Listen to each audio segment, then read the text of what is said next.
बघणं औत्सुक्याचं ठरणार आहे। पुढच्या बातमीकडे वळतोय। देशाला जाती धर्माच्या नावाखाली तोडणाऱ्या मानसिकतेविरुद्ध भाजपचा संघर्ष सुरू असल्याची टीका केंद्रीय मंत्री स्मृती इराणी यांनी केली। सत्ता उपभोगून जनतेला विकासापासून वंचित ठेवणाऱ्यांना निवडून देऊ नका असं आवाहन त्यांनी केलं।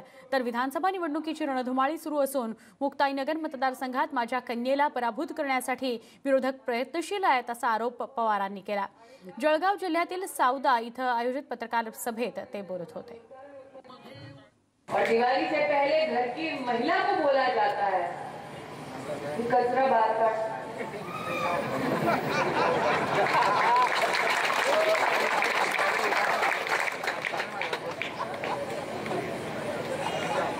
पब्लिक है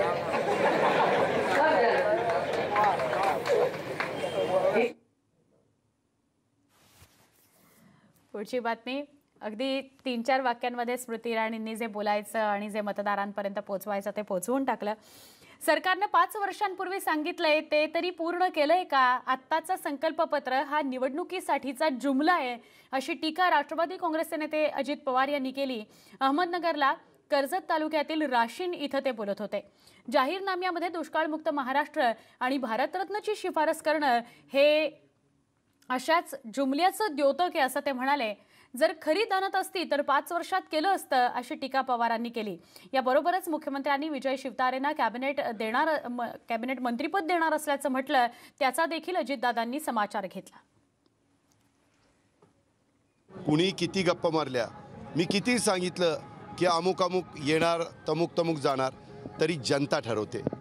तिथं अजित पवार पण ठरवणार नाही आणि देवेंद्र फडणवीस पण ठरवणार नाहीत। 5 वर्षापूर्वी सत्तेवर येण्याच्या करता एक तरी त्यांनी जे जाहीरनाम्यामध्ये सांगितलेलं होतं ते पूर्ण केलं का? नाही केलं।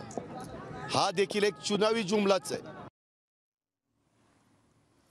या आणि अशा सगळ्या महत्त्वाच्या घडामोडी सभांच्या दरम्यान नेत्यांनी केलेली वक्तव्य हे सगळं आपल्यापर्यंत पोहोचणार होतं। आता मात्र बुलेटिनमध्ये एक छोटा ब्रेक। पहा फक्त न्यूज 18 लोकमत।